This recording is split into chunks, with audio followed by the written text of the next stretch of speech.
Breen on the mic. 2 minutes to go. Brunson the drive, gets inside and just kicks it out up top the Hahn. And Anunoby straight on three. Brunson keeps it alive. Bridges looks back to Brunson. Corner three is up. Bang! Jalen Brunson from downtown. Brunson on the drive, spins underneath, puts it up, puts it in. Jalen Brunson does it again.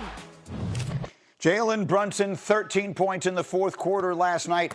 30 points in total. He is captain clutch, and the Knicks win game one. That last shot you saw there, which is the dagger, is such a high degree of difficulty, and Jay and Allen are going to show you exactly how he gets it done. All right, so let's talk about the size discrepancy, number one. I'll just openly admit it, like 6'1", 6'4.5", 6'5", right? This is how it is in real life for Jalen Brunson and Vassell. I want people to recognize the degree of difficulty on how hard it is for a guard this size to make this shot against somebody so tall, so long, and athletic, especially considering he's lefty. So let's reenact the move, okay? So he does a spin move here, he comes here, and then he steps back here. When he steps back here, he goes for the shot. Now, most players, guys, when they're righty, the right shot comes from the right pocket, right? So think about how I can get the shot off. Jalen is lefty. That means the ball comes from the left pocket. It comes from here, which is difficult because you're bringing the ball right back into the defender. If you watch the play, all you see is he gives him a head fake, he gets him in the air, and then he gives him a little nudge. And when he gives him the nudge, he steps through, and then as Allen recovers, he fades away to shoot the shot up high. The degree of difficulty on a shot like this now show it here, and we'll describe it again. Look, he's on his body. But you guys can pause it. If we can have one pause, if that's even possible. Just watch here. If it's in the right pocket, he gets a shot off. The ball's in his left pocket. Look how Vassell is right there. Now watch the bump and put it in slow-mo. He bumps him off, and then he steps through with contact pressuring him on the whole left side of his body. That's where the shot is coming from.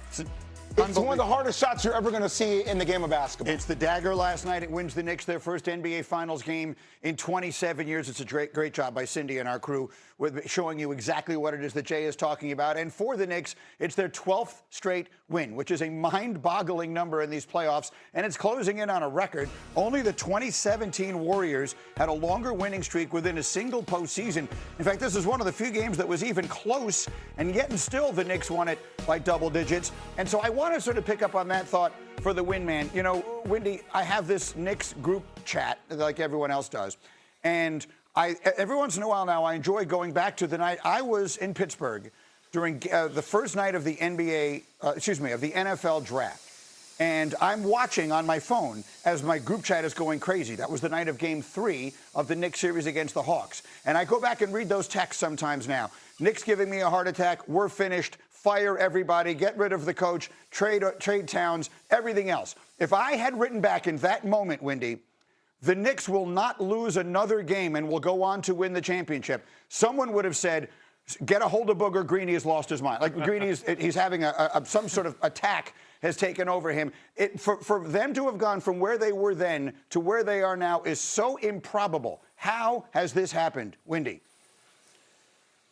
You know, more than the 12 wins, last night was their 7th straight road win in the playoffs, and all 7 of them have been by double digits. And we're talking about the last 3 rounds of the playoffs here. I mean, that causes you to, like, reevaluate what you're looking at. And so I think one of the things that's happened, obviously their offense has become much more diversified, but their defense has really played some of the best of the season. And it's the combination of the two. But they're poised, and they play with such poise. And it all emanates from Brunson. It all emanates from the 10,000 hours that the Villanova guys have together.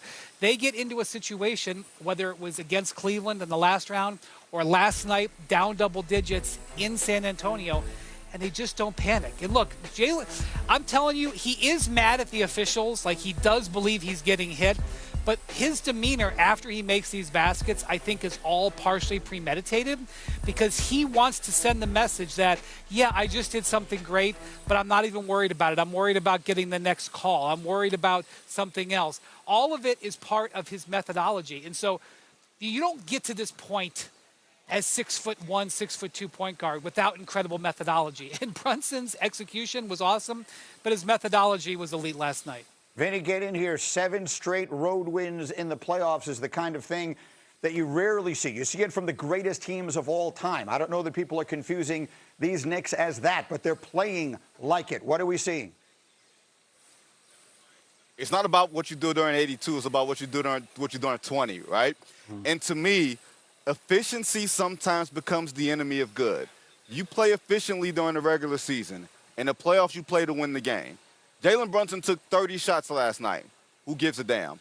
I don't care. You have to get the shots up. He had to find his rhythm early so that he could masterfully control the game later. He didn't have a rhythm. He was hurting. He went to the locker room. Like Leon Rose and his dad, Rick Brunson, were walking to the back, and then they were ushered back out to the floor because they were told, Jalen Brunson is okay. A few minutes later, he comes back out. He's limping around, but the team is inspired. They feel a level of calm and confidence. What this sweat equity has done, in my eyes, is they have learned we've had enough bad luck for the last couple of years, for the next couple of years. It's not going to be this year in this particular series. That's why you saw there not being any panic when they were down 15. That's why you saw there wasn't any panic when Victor Wembanyama went on his personal run in the middle of the fourth quarter. This team just has a collective heartbeat that seems to relax when the game gets really, really tight. Do you think also, Alan, that we saw something in the advantage the Knicks had in rest? Because, again, they played 4 games in 23 days going into last night's game. The Spurs just went through this grueling series. We talked about how Windy did, how the beginning was played at a frenetic pace.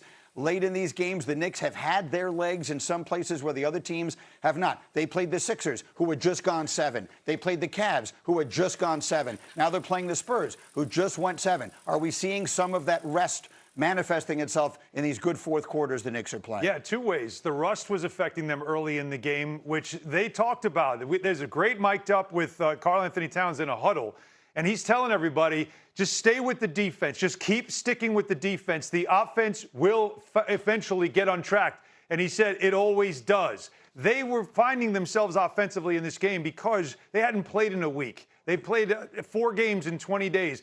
They can't get into a game rhythm in a game 1 of an NBA Finals when you've been off that long. So they were relying on their defense to stay in the game. And as I said earlier, they are a team right now that believes if we just keep it close, that's all we've got to do, apply pressure, because they have the confidence of the demonstrated performance of winning late games. So I mentioned Pat Riley always used to say game 2 is for the surprise. Game 1, we try and win, and then game 2, we pull out our surprise. So if you're Mitch Johnson, now you have had your feel-out game and you dropped it on your home floor. If you're coaching that team, what's the first thing you're telling them we're doing in game 2? I think we need to execute better defensively. I'm also not going to have Wemby pressure Karl Anthony Towns. I'm going to give a little bit more of those looks where I'm playing off him more like this, Greeny. If you're a cat, I'm here. I'm going to be tall. I'm going to be wide. I want to see you make 10 threes. I want you to settle. The more you settle, the more that plays into how we need to play. And I want the pace of the game to be fast. When the game is intentional, I think that's where the Spurs, they showcase their youth. They make poor decisions. But when the game is fast, that's where young bloods really have their way. I'll tell you what. If this game is close, and if game 2 is close down the end, it favors the Knicks. Yes, because it does. Once again, now, if you're the Spurs, you're going to feel like you have to win this game. It feels must win for them because on their home court, they've got to get this split. Gotta get one. If you're the Knicks, keep this thing close and see if they have it in them to close. Actually, Cindy, I have this. It's C16, which tells us that the series odds have flipped. We talked about how the West was going to be a significant favorite in the final, and then the Spurs